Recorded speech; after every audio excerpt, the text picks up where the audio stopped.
Hi, my name is Ryan Mears, and today I will be talking about my process in English 101 this semester, and in it we were tasked to pick a career. Not just any career, but a career that is like our dream job or something that we were really interested in. And my whole life I've been so interested in coffee. And maybe not coffee like as a child, but we'll get to that in a minute about how those are connected. Um, I will be using my my vision board from the beginning of the term. However, I would like, an aside, I would like for your poster to be much nicer looking than this. I just didn't have time for them. Here's my poster that I made.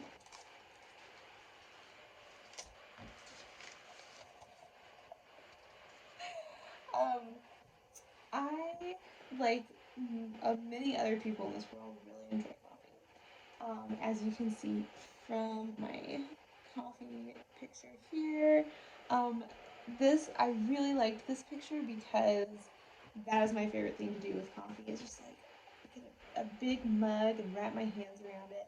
And while I really love drinking coffee, I also really love the coffee shop experience.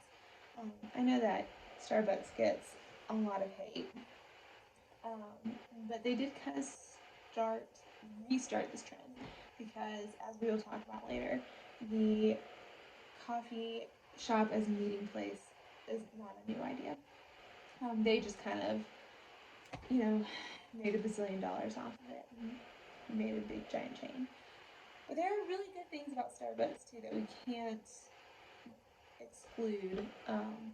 Whatever your qualms are with it, it is a major money making machine in the society, and provides free Wi-Fi and has very expensive coffee.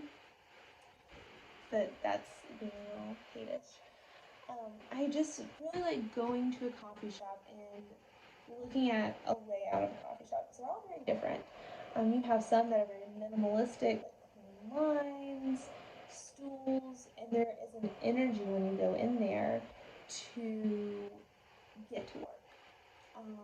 Have quiet discussions. It's not a place that people are going to be really loud. It's just a very, I don't want to say austere looking place, but it is like just very clean and bright. Um, maybe has metal tables, backless stools, so you're hunched over writing and not leaning back. There's a vibe to that. Um, and then there's a coffee shop that has a lot of books and big cozy chairs that you can sit in your, you know, sit in your big comfy chair and wrap your hands around your mug and drink or read a book or talk with a friend. Or places that have little tables that people can gather together at, or they can even have like farm style tables where there are, people can just sit beside each other. And I just always really liked that because coffee shops are really good places for people watching, but they're also really good places for meeting your classmates and discussing an idea, meeting a friend and catching up, or even just going by yourself. And I have just always been someone who's liked to go and be on my own a little bit. And a coffee shop is a perfect place where no one's gonna look at you like, oh, why is that lady by herself? Well, she's at a coffee shop. It's not like if you go to a restaurant by yourself, which that is totally fine to do, and I have done that myself. Um, it's just not so out of the norm. So I really like that about coffee shops, and that's why I chose that career because I would really like to own one. I like drinking coffee, I like learning about coffee, I like the coffee shop, so why not own a coffee shop? Um, Now, doing my research for the assignments, we had to do some research and have some other sources for major A assignment 2 and 3. I didn't really know what to start searching for at first. I thought, um, looking up stuff about coffee, and there was all these business articles with businessy terms that I did not understand. which I guess if I'm going to own a coffee shop, I'm going to have to end up understanding them.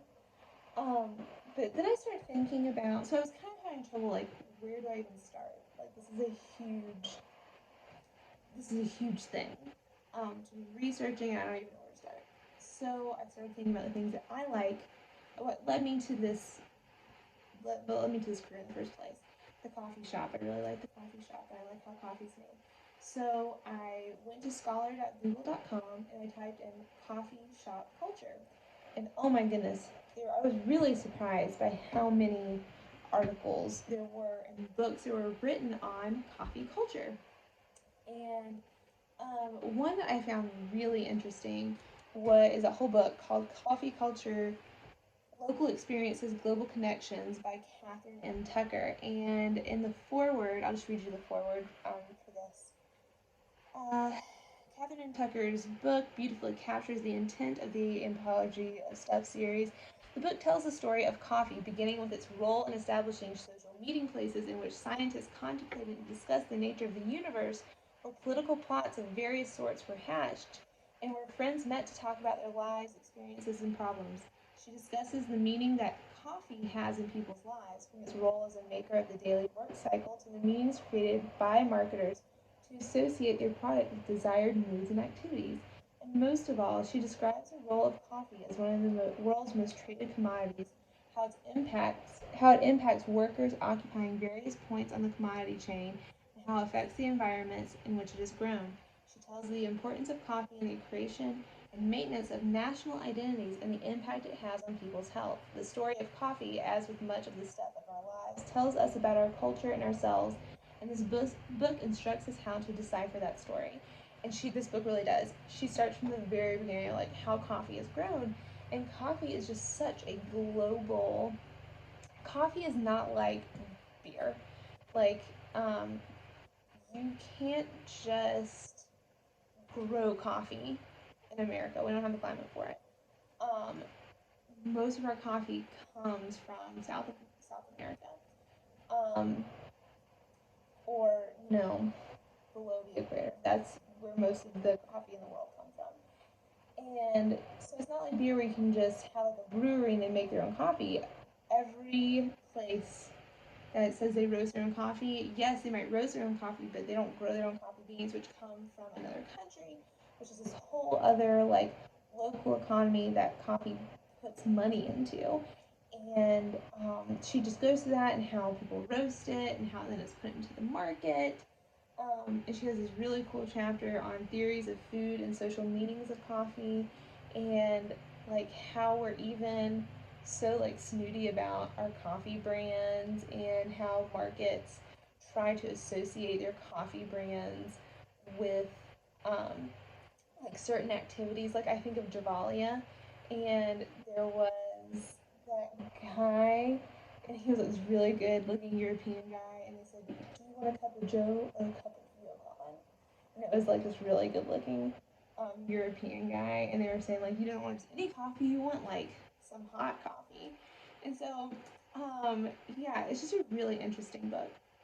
And another one I found that I didn't really like, but it had some good information in it. It's called Psychology in the Coffee Shop by Tom Stafford.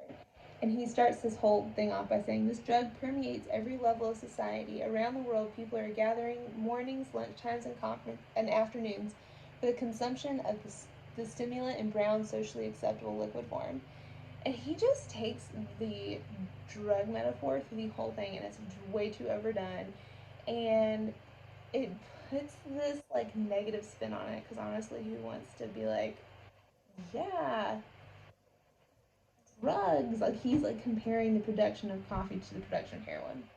So, but he does, and he says like the cafe is a hive of gossip, which sounds has negative connotations, right?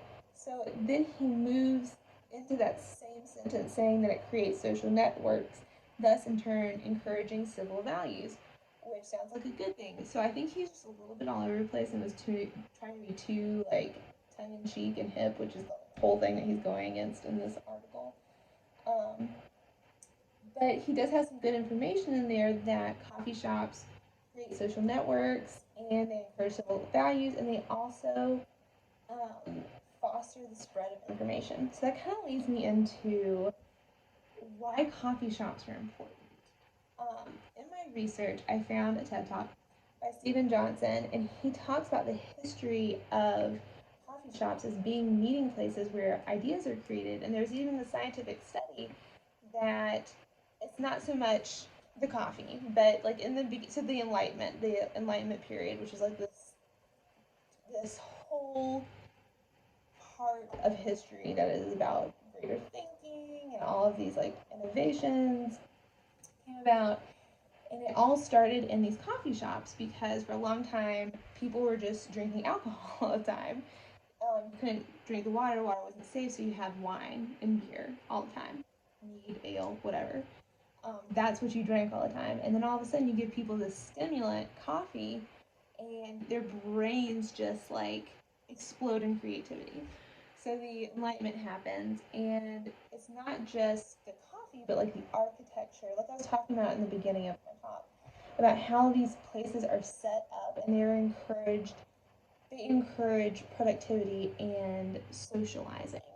And that is how revolutions are started and how ideas are spread is when we meet with people, meet with our classmates, we with our coworkers, or meet with people who are very different from us, or even if you're just sitting beside someone in a coffee shop, um, and you overhear a conversation from people who are very different from you, that is fostering the spread of information and fostering the spread of creative ideas and expanding people's horizons. And so coffee shops are very, very important socially um, for that reason. But they are also important on our economic status, and they touch so many different. I found this article that was it was it's called the economic impact of the coffee industry, and the National Coffee Association commissioned this company to help them um, like do an economic impact study of coffee, and it was like out of this world. They had, coffee is one of the most commonly consumed beverages over alcohol, or water or milk in the entire, which milk sounds crazy, but milk is the um, state beverage of South Carolina, if you did not know that. So, people drink lots of milk here. But so it's the most commonly consumed, but it also touches all of these other industries. Okay, so coffee is like one of the leading things in our economy right now. Not right now, but overall. But it also touches all these other industries that I never even thought about.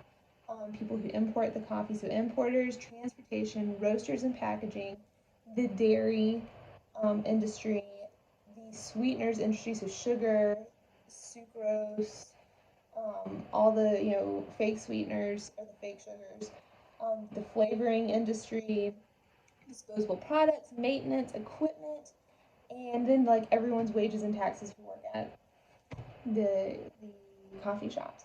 So they have huge economic impacts in their communities, but even the money they're putting into the economy locally, that same coffee shop is putting money in international economies too. So I just think that is so cool. And the next time you sit down, I should have been showing you this the whole time. The next time you sit down for a cup of coffee, and you see something like the someone selling some jam at your local coffee shop, that's another industry that they're touching. And um, they're very connected to farmers markets, and here is where they inspire creativity, and we see a lot of like art and books, but also a lot of like business coming out. People run their businesses out of Starbucks through the free Wi-Fi and all that, but they're places of creativity. So that is what I learned this semester as I researched for these major writing assignments.